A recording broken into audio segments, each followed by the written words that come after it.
Hello दोस्तों, स्वागत है आपका अपने यूट्यूब चैनल अंबुज पाठशाला में। तो इस वीडियो में हम लोग JAC board half yearly exam या फिर एसए एग्जामिनेशन 2024 के लिए क्लास 12th का इंग्लिश कोर का most important viral question paper देखने वाले हैं। सारा क्वेश्चंस आपको यहीं से देखने को मिलेगा कल आपके एग्जाम में, यानी कि 4 अक्टूबर को। और आर्ट्स, साइंस, कॉमर्स ये तीनों स्ट्रीम के लिए है, तो तीनों स्ट्रीम के स्टूडेंट देख सकते हैं क्योंकि आप लोग तीनों का सिलेबस सेम है, तो तीनों स्ट्रीम स्टूडेंट के लिए है। तो चलिए वीडियो को स्टार्ट करते हैं। और वीडियो को स्टार्ट करने से पहले हमारे चैनल पर नए हों तो चैनल को सब्सक्राइब करके जरूर रख लीजिएगा, साथ ही वीडियो को अपने दोस्तों के पास भी शेयर कर दीजिएगा क्योंकि वीडियो बहुत ही ज़्यादा इंपॉर्टेंट होने वाला है। सबसे पहले मैं आपको बता दूं कि आपका यहाँ पर 40 नंबर का क्वेश्चन रहेगा और 40 ही क्वेश्चन रहेगा, एक एक नंबर के। 1 घंटा का आपको यहाँ पर टाइम दिया जाएगा, ठीक है। और आप लोग क्या कीजिएगा कि लेटेस्ट अपडेट और पीडीएफ के लिए टेलीग्राम ग्रुप और व्हाट्सएप चैनल को ज्वाइन कर लीजिएगा। दोनों का लिंक डिस्क्रिप्शन में दिया हुआ है, साथ ही इंस्टाग्राम का भी लिंक डिस्क्रिप्शन में दिया हुआ है, तो उसको भी आप लोग ज्वाइन करके रख लीजिएगा, ठीक है। चलिए स्टार्ट करते हैं और हम लोग यहाँ पर एक एक करके देखते हैं। देखिएगा, क्वेश्चन नंबरिंग इधर उधर हो सकता है, मतलब आगे पीछे, लेकिन आप लोग क्वेश्चन पर ध्यान दीजिएगा, क्वेश्चन नंबरिंग पर नहीं, क्योंकि क्वेश्चन डायरेक्टली यहाँ से मैच होंगे। पहला क्वेश्चन देखिए, notice issued by government generally appears इन, यानी कि जो गवर्नमेंट के द्वारा नोटिस इश्यूड किया जाता है तो जनरली कहाँ किया जाता है, तो न्यूज़पेपर्स में किया जाता है। यानी कि ऑप्शन नंबर क्या आ जाएगा, ऑप्शन नंबर ए हो जाएगा, बिल्कुल सही। आगे बढ़ते हैं तो नेक्स्ट देखिएगा, हमारे पास सेकेंड नंबर वाला क्वेश्चन क्या है कि what does the notice give to the readers, यानी कि जो रीडर्स हैं तो नोटिस से उनको क्या मतलब यहाँ पर मिलता है, मतलब नोटिस से क्या उनको पता चलता है, ठीक है, ये आपको बताना है। तो सही आंसर हमारे पास क्या जाएगा, सही आंसर क्या जाएगा, सही आंसर आ जाएगा हमारे पास इन्फॉर्मेशन, यानी कि जो रीडर्स है ये नोटिस रीड करते हैं तो इनको इन्फॉर्मेशन मिलता है, ठीक है। तो आगे बढ़ते हैं तो इसके बाद देखिएगा, थर्ड नंबर वाला क्वेश्चन हमारे पास क्या है कि we should note blank, we should not include blank in report writing, मतलब कि रिपोर्ट राइटिंग में हम लोग क्या इंक्लूड नहीं करते हैं, ये आपको बताना है। तो सही आंसर हमारे पास क्या जाएगा, पर्सनल कमेंट। तो पर्सनल कमेंट हम लोग रिपोर्ट राइटिंग में ऐड नहीं कर सकते हैं, इंक्लूड नहीं कर सकते हैं, तो ऑप्शन नंबर ए हो जाएगा, बिल्कुल सही। इसके बाद देखिएगा, फोर्थ नंबर वाला क्वेश्चन हमारे पास क्या है कि which one is a component of article writing. तो आर्टिकल राइटिंग का ये 4 ऑप्शन में से कौन सा एक कंपोनेंट है, मतलब कि पार्ट है, ये आपको बताना है। सही आंसर हमारे पास क्या जाएगा, हेडिंग या फिर टाइटल। तो हेडिंग या जो टाइटल होता है ये हम लोग आर्टिकल राइटिंग में मतलब लिखते हैं। आर्टिकल राइटिंग में हेडिंग टाइटल जरूरी होता है, इसीलिए एक कंपोनेंट है आर्टिकल राइटिंग का। इसके बाद आगे बढ़ते हैं तो 5 नंबर वाला क्वेश्चन देखिएगा, हमारे पास क्या है, a formal letter start with, यानी कि फॉर्मल लेटर किससे स्टार्ट होता है, तो फॉर्मल लेटर स्टार्ट होता है सेंडर्स एड्रेस के साथ, यानी कि अपना पता के साथ। जैसे हम लोग लेटर लिख रहे हैं तो अपना ही पता डालेंगे ना, तो हम लोग एक्चुअली सेंडर है तो सेंडर एड्रेस के साथ ही स्टार्ट होता है, तो ऑप्शन नंबर बी हो जाएगा, बिल्कुल सही। आगे बढ़ते हैं तो 6 नंबर वाला क्वेश्चन देखिएगा हमारे पास क्या है, और थोड़ा सा मतलब यहाँ पर जल्दी जल्दी देखेंगे क्योंकि सारे सब्जेक्ट का आपको यहाँ पर बताना है। देखिए 6 नंबर वाला, what does the poet expect the fisherman to do, यानी कि फिशरमैन से पोएट क्या एक्सपेक्ट करता है, क्या करने की। तो राइट आंसर हमारे पास क्या जाएगा, राइट आंसर जाएगा हमारे पास कि नोट हार्म द वेल्स, यानी कि कोई भी यहाँ पर वेल्स को हार्म नहीं करेगा, कोई भी नुकसान नहीं पहुँचाएगा। ऑप्शन नंबर ए हो जाएगा, बिल्कुल सही। इसके बाद देखिए नेक्स्ट है हमारे पास जो कि 7 नंबर वाला क्या है कि वाट डिड कमला दास से टू हर मदर, यानी कि कमला दास जो कि पोएट हैं, ठीक है, माई मदर एट 66 वाले चैप्टर का।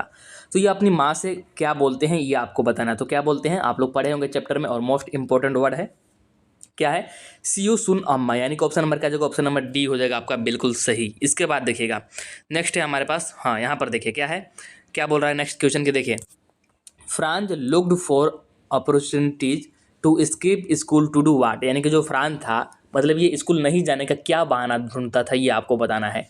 तो सही आंसर हमारे पास क्या जाएगा, सही आंसर जाएगा कि कलेक्ट बर्ड एग्स, यानी कि जो पक्षी होते हैं उनके जो एग्स होते हैं उनको कलेक्ट करने के लिए, मतलब कि ये उनको कलेक्ट करेगा और स्कूल को क्या करता है कि स्कूल को बंक मार देगा, मतलब कि स्कूल नहीं जाएगा।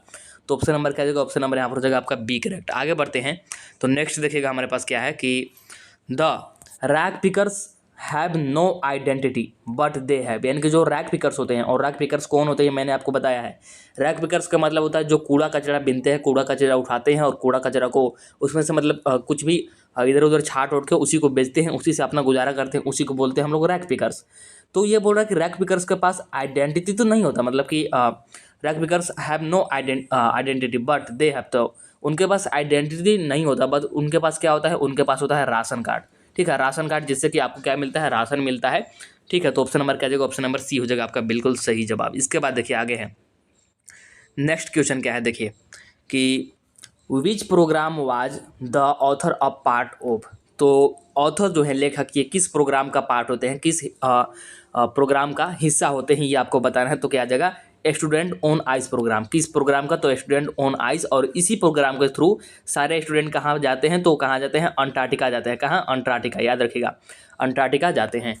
तो ऑप्शन नंबर सी हो जाएगा बिल्कुल सही। इसके बाद देखिएगा नेक्स्ट है हमारे पास, देखिए क्या बोल रहा है, what kind of atmosphere does Antarctica have. यानी कि जो अंटार्कटिका आपका है, तो यहाँ पर किस प्रकार का एटमोसफेयर है, किस प्रकार का वातावरण है। तो सही आंसर क्या जाएगा, कोल्डेस्ट, ड्राइएस्ट, विंडेस्ट। यानी कि ऑप्शन नंबर क्या जाएगा, ऑप्शन नंबर डी हो जाएगा बिल्कुल सही।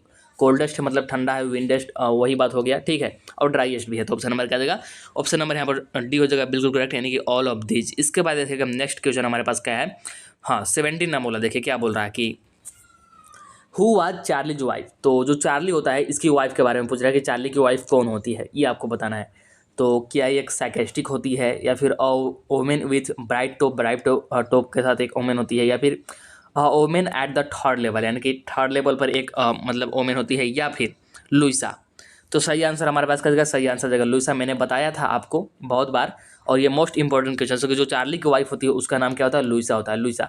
और चार्ली का जो फ्रेंड होता है उसका नाम क्या होता है, चार्ली अगर फ्रेंड का नाम आपसे पूछे, अगर चार्ली के फ्रेंड का नाम पूछे, तो इसका नाम क्या होता है, इसका नाम होता है सैम। और सैम क्या होता है, तो सैम एक साइकेट्रिक्स होता है। क्या, तो साइकेट्रिक्स होता है, ठीक है। तो ध्यान रखिएगा, ये भी क्वेश्चन मोस्ट इंपॉर्टेंट, ये दोनों क्वेश्चन मोस्ट इंपॉर्टेंट है। और आपसे पूछ भी लेता है कि चार्ली का फ्रेंड का नाम बताइए, या फिर जो चार्ली का मतलब यहाँ पर जिस साइकेट्रिक से मिलने जाता है उसका नाम बताइए। तो सैम ही होता है, सैम इसका फ्रेंड होता है। और जो सैम का मतलब पेशा होता है, ये क्या होता है, तो एक साइकेट्रिक्स होता है। चलिए आगे बढ़ते हैं। तो नेक्स्ट देखिएगा हमारे पास कौन सा क्वेश्चन है कि how old was the prince when he ridiculed the astrologer. तो क्या आपसे बोल रहा है कि जो प्रिंस है, मतलब कि जो राजकुमार था, ठीक है, तो ये कितने दिन का या फिर कितने साल का होता है जब ये ज्योतिषी का, यहाँ पर एस्ट्रोलॉजर का क्या मतलब है, ज्योतिषी जो कि भविष्यवाणी करते हैं। एस्ट्रोलॉजर का मतलब क्या, ज्योतिषी जो कि भविष्यवाणी करते हैं। तो यही पूछ रहा कि आपसे कि जो प्रिंस है, मतलब कि राजकुमार है, ये कितने साल या फिर कितने दिन का था जब इसने ज्योतिषी का उपहास किया, मतलब कि अनादर किया, ठीक है। तो सही आंसर हमारे पास क्या जाएगा, सही आंसर जाएगा 10 ईयर्स, ओनली 10 डेज का, सॉरी 10 ईयर्स नहीं बल्कि ओनली 10 डेज। कितने दिन का, मात्र 10 दिनों का था। और आश्चर्यचकित करने वाली बात है कि सिर्फ 10 दिन में ये बच्चा बोलता भी है, ठीक है। तो ऑप्शन नंबर ए हो जाएगा बिल्कुल सही। इसके बाद आगे बढ़ते हैं। तो नेक्स्ट देखिएगा हमारे पास नेक्स्ट क्वेश्चन क्या है। देखिए क्वेश्चन नंबरिंग पर ध्यान नहीं दीजिएगा, मैं आपको बार बार बोल रहा हूँ, क्वेश्चन डायरेक्टली मैच होंगे आपके एग्जाम में, सिर्फ क्वेश्चन से मतलब रखिए, क्वेश्चन नंबरिंग से नहीं। तो देखिए नेक्स्ट क्वेश्चन क्या है, इन notice writing the name of the institute और ऑर्गेनाइजेशन इज प्लेस्ड। मतलब कि नोटिस राइटिंग में जो इंस्टीट्यूट या फिर जो ऑर्गेनाइजेशन होता है, इसका जो नेम होता है कहाँ पर होता है, कहाँ पे प्लेस्ड होता है, ये आपको बताना है। तो कहाँ पे होता है, ये होता है आपका एट द टॉप, यानी कि जो नोटिस होता है उसके टॉप में, सबसे ऊपर में। ऑप्शन नंबर सी हो जाएगा आपका बिल्कुल सही। इसके बाद देखिएगा नेक्स्ट है हमारे पास क्या, हाँ देखिए, in a letter to editor salutation is written just after. तो क्या बोल रहा है कि लेटर टू एडिटर, कौन सा लेटर है, तो लेटर टू एडिटर, यानी कि एडिटर के पास हम लोग लेटर लिखते हैं। तो जो सैल्यूटेशन होता है, सैल्यूटेशन क्या होता है, जैसे हम लोग बोलते हैं डियर सर, डियर मैम, यही वाला होता है सैल्यूटेशन।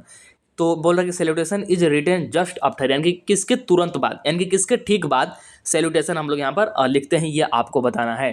सही आंसर हमारे पास का जगह, सही आंसर जगह सब्जेक्ट। सबसे पहले तो होता है सेंडर एड्रेस, ठीक है, सेंडर एड्रेस, वैसे ही करते करते फिर रिसीवर एड्रेस, फिर आपका, ठीक है, और उस प्रकार से रहेगा। और फिर यहाँ पर सब्जेक्ट आएगा, और सब्जेक्ट के नीचे जस्ट क्या होता है, सैल्यूटेशन। तो सिर्फ इतना ध्यान रखिए कि सैल्यूटेशन जो होता है कहाँ पर होता है, तो सब्जेक्ट के नीचे होता है। ऑप्शन नंबर सी हो जाएगा करेक्ट। इसके बाद नेक्स्ट क्वेश्चन देखिएगा हमारे पास क्या है कि what is the correct way to write the subscription in a formal letter. यानी कि फॉर्मल लेटर में आपसे राइट अवे पूछ रहा है, मतलब सही तरीका पूछ रहा है क्या लिखने का, तो सब्सक्रिप्शन लिखने का। तो सही तरीका क्या है, देखिए चार ऑप्शन लगभग आपको सेम दिख रहा होगा। जैसे सिर्फ अंदर क्या है कि इसमें वाई और टी दोनों कैपिटल है, इसमें वाई टी दोनों स्मॉल है, इसमें शुरुआती का सिर्फ एक लेटर कैपिटल है और बाकी सब यहाँ पर स्मॉल है, और इसमें कि पहला वाला यहाँ पर स्मॉल है और फिर यहाँ पर कैपिटल है। तो पहला स्मॉल तो हो ही नहीं सकता, पहला कैपिटल होता है और फिर यहाँ पर मतलब कैपिटल सेकेंड में आने के बाद कोई है नहीं, और दोनों स्मॉल भी नहीं हो सकता और दोनों यहाँ पर कैपिटल भी नहीं हो सकता। इसीलिए सही आंसर क्या जाएगा, सही आंसर जाएगा ऑप्शन नंबर सी, यानी कि पहला लेटर हमारे पास क्या रहेगा, कैपिटल, जो कि वाई है, तो योर्स ट्रूली आ जाएगा। ठीक है, तो राइट सब्सक्रिप्शन लिखने का यही सही तरीका है, तो ऑप्शन नंबर सी हो जाएगा आपका बिल्कुल सही। इसके बाद देखिए नेक्स्ट है हमारे पास कौन सा है कि इन रिपोर्ट राइटिंग, यानी कि रिपोर्ट राइटिंग में the language used should be, तो लैंग्वेज कैसा यूज करना चाहिए, या फिर कैसा यूज होता है, तो सही आंसर क्या आ जाएगा लाउड, यानी कि क्लियर। यहाँ पर लाउड का मतलब क्या है, लाउड का मतलब एकदम क्लियर है, तो ऑप्शन नंबर ए हो जाएगा आपका बिल्कुल सही। इसके बाद रहेगा नेक्स्ट क्या बोल रहा है कि question number 5 to 7 read the given extract and answer the questions that. तो यहाँ पर एक्सट्रैक्ट दिया गया है, इसको सबसे पहले हम लोग पढ़ते हैं, इसके बाद 5 से लेकर के 7 तक क्वेश्चन नंबर का हमको आंसर देना। तो देखिए क्या है एक्सट्रैक्ट, हम लोग पढ़ते हैं।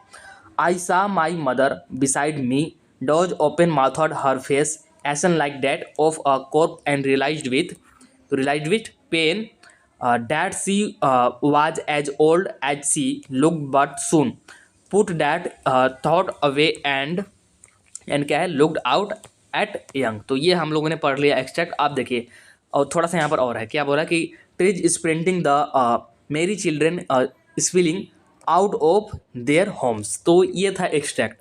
अब क्वेश्चन देखिए 5 नंबर वाले से क्या है, इसी एक्सट्रैक्ट के बेस पर क्वेश्चन है। यहाँ पर क्या है कि name of the poem of the given lines is. तो जो ऊपर यहाँ पर गिवन लाइन्स थे, तो ये कौन से पोएम का एक्सट्रैक्ट था या फिर कौन से पोएम का लाइन था, ये आपको बताना है।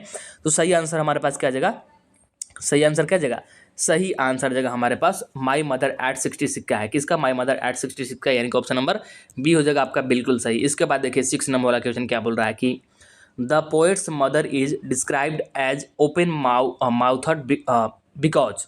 तो क्या बोल रहा है कि कवि की माँ को मतलब माउथड बताया गया, ओपन माउथड बताया गया है, तो क्यों बताया गया है, क्या कारण है। तो राइट आंसर हमारे पास क्या जगह, राइट आंसर जगह कि सी वाज डोजिंग, मतलब कि वो जैसे बहुत लोग होते हैं ना कि मुंह ओपन करके सोते हैं, तो इसीलिए। तो ऑप्शन नंबर क्या जगह, ऑप्शन नंबर डी हो जाएगा आपका बिल्कुल सही। इसके बाद आगे बढ़ते हैं।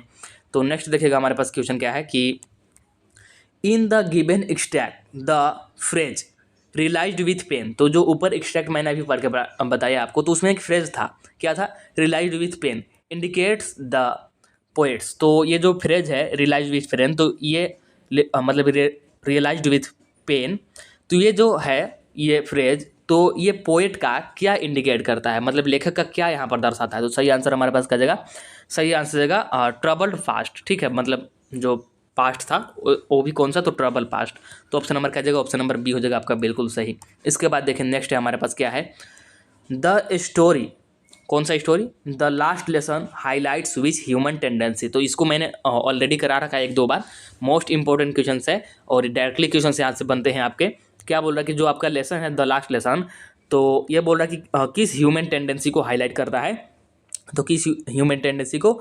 राइट आंसर हमारे पास क्या जगह, राइट आंसर जगह प्रोक्रेस्टिनेशन। और प्रोक्रेस्टिनेशन का मतलब क्या होता है, तो प्रोक्रेस्टिनेशन का मतलब होता है कल पे टालना। क्या होता है, कल पे टालना। जैसे कोई काम है उसको आप लोग टालते जा रहे हैं, तो ऐसे ही जो ये आपका चैप्टर होता है, इसमें जो आपका फ्रांच होता है, ये जो भी इसको होमवर्क मिलता है तो इसको कल पर ही तो टालता है। जैसे इसके जो भी टीचर होते हैं ये इसको होमवर्क देते हैं तो कल करूँगा ऐसा करके ये टालता है, इसलिए प्रोक्रेस्टिनेशन आ जाएगा ऑप्शन नंबर सी, जिसका कि मतलब होता है कल पे टालना। इसके बाद देखिए नेक्स्ट है हमारे पास मतलब नेक्स्ट क्वेश्चन क्या है ये देखिए। हाँ, यहाँ पर देखिए क्या है कि who gives us an insight into the world's geological history. तो क्या बोल रहा है आपसे कि विश्व के भूवैज्ञानिक इतिहास की जानकारी कौन देता है, तो कौन देता है। सही आंसर हमारे पास क्या जगह, सही आंसर जगह स्टडी ऑफ अंटार्कटिका कॉन्टिनेंट। जो आपका अंटार्कटिका कॉन्टिनेंट है इसको पढ़ने से, यानी कि ऑप्शन नंबर क्या जगह, ऑप्शन नंबर सी हो जाएगा आपका बिल्कुल सही। इसके बाद आगे बढ़ते हैं। तो नेक्स्ट देखिएगा हमारे पास कौन सा है, 16 नंबर, जो कि क्या बोल रहा है, the rag pickers have no identity but they have. तो अभी तुरंत मैंने क्वेश्चन कराया था, ये रिपीट हुआ है, तो राशन कार्ड, यानी कि उनके पास आइडेंटिटी तो नहीं है लेकिन राशन कार्ड है, तो ऑप्शन नंबर सी हो जाएगा करेक्ट। इसके बाद नेक्स्ट देखिए, whenever terror struck again Douglas would start. यानी कि जब भी जो ऑथर हैं डगलस, ठीक है, इनको जब भी दोबारा डर लगता था तो ये क्या करते थे, ये आपको बताना है। तो सही आंसर हमारे पास क्या जगह, सही आंसर क्या जगह, सही आंसर जगह कि टॉकिंग टू टेरर, यानी कि टेरर से ये बात करने की कोशिश करते। तो ऑप्शन नंबर क्या जगह, ऑप्शन नंबर डी हो जाएगा आपका बिल्कुल सही। इसके बाद देखिएगा नेक्स्ट है हमारे पास क्या है कि how old was the prince when he ridiculed the astrologer. तो वही हो जाएगा 10 days, सिर्फ 10 दिनों का होता है जब ये ज्योतिषी से बहस करता है, उसका अनादर करता है, ठीक है। तो ये भी रिपीट हुआ है। इसके बाद देखिए नेक्स्ट हमारे पास क्या है, who has written the poem keeping quiet. तो जो आपका चैप्टर है या फिर जो पोएम है कीपिंग क्विट, तो इसके राइटर कौन है या फिर इसके ऑथर कौन है या फिर इसको किसने लिखा है, ये आपको बताना है। तो किसने लिखा है, सही आंसर क्या जगह हमारे पास पैब्लो नेरुदा। कौन लिखा है इसको, पैब्लो नेरुदा जी ने लिखा है, यानी कि ऑप्शन नंबर ए हो जाएगा बिल्कुल सही। इसके बाद देखिए नेक्स्ट है हमारे पास क्या बोल रहा है कि वाई डिड हैमल ब्लेम हिमसेल्फ, और हैमल का मतलब यहाँ पर क्या है, यहाँ पर हैमल का मतलब है एम हैमल, क्या है, सॉरी यहाँ पर हो जाएगा आपका एम हैमल, ठीक है, एम हैमल जो कि क्या होता है, ये टीचर होते हैं, आपके फ्रेंच लैंग्वेज का टीचर होते हैं, ठीक है। तो एम हैमल ये खुद को ब्लेम क्यों करते हैं, मतलब खुद को दोषी क्यों ठहराते हैं, ये आपसे पूछ रहा है। तो सही आंसर हमारे पास क्या जाएगा, not having thought them in a French, मतलब कि जो ये फ्रेंच लैंग्वेज पढ़ाते हैं तो ये ज़्यादा नहीं पढ़ा पाते हैं अपने स्टूडेंट को, इसीलिए खुद को भी ब्लेम देते हैं कि मैं जैसे क्या होता है कि टीचर लोग क्या बोलते हैं कि कभी कभी मतलब पौधों में पानी देने के लिए या फिर कोई वर्क होता है तो स्टूडेंट को बोल देते हैं कि पौधों में पानी दे दो या फिर कुछ कर दो, तो उसके चक्कर में मतलब ये स्टूडेंट को अच्छे प्रकार से नहीं पढ़ा पाते हैं, तो इसीलिए ये अपने आप को ब्लेम देते हैं कि मैं यहाँ पर अच्छे से नहीं पढ़ा पाया। तो ऑप्शन नंबर क्या जाएगा, ऑप्शन नंबर ए हो जाएगा आपका बिल्कुल सही। आगे बढ़ते हैं, तो नेक्स्ट देखिएगा हमारे पास क्या है, देखिए क्या है कि what forces children to live a life of exploitation. तो क्या बोल रहा है कि मतलब बच्चों को, जो चिल्ड्रेन हैं, बच्चे हैं, तो इनको शोषण पूर्ण जीवन मतलब शोषण का जीवन रहने व्यतीत करने के लिए क्या यहाँ पर मजबूर कर रहा है, मतलब कि क्या इनको बाध्य कर रहा है शोषण का जीवन जीवित मतलब जीने के लिए। तो सही आंसर हमारे पास क्या जाएगा, सही आंसर क्या जाएगा, सही आंसर जाएगा पॉवर्टी, ठीक है। पॉवर्टी मतलब कि होता है आपका गरीबी, यानी कि ऑप्शन नंबर बी हो जाएगा बिल्कुल सही, ठीक है। तो यहाँ पर इतने ही क्वेश्चंस थे और लगभग 40 क्वेश्चंस हो ही गए होंगे, और यहाँ से डायरेक्टली क्वेश्चंस आपके एग्जाम में आएंगे, जिसका एग्जाम आपका होने वाला है कल। और जैसा कि मैंने बताया कि आर्ट साइंस कॉमर्स ये तीनों के लिए था, तीनों स्ट्रीम के स्टूडेंट देख सकते हैं, क्योंकि तीनों का सिलेबस सेम है और यहीं से तीनों का यहाँ पर क्वेश्चंस आपका आएगा, ठीक है। तो वीडियो को पूरा देखे होंगे तो वीडियो को लाइक जरूर कीजिएगा, और वीडियो को कंप्लीट ही देखिएगा, आधे देखने का कोई मतलब नहीं है। वीडियो को पूरा देख के वीडियो को लाइक कर दीजिएगा, चैनल को सब्सक्राइब करके रख लीजिएगा। बाकी भी सब्जेक्ट का आपको तुरंत वीडियो प्रोवाइड कराया जाएगा, सभी सब्जेक्ट का कंप्लीट वीडियो देखिएगा, ठीक है। चैनल को सब्सक्राइब करके रख लीजिएगा। चलिए मिलते हैं नेक्स्ट वीडियो में, तब तक के लिए tata bye bye, see you in the next video.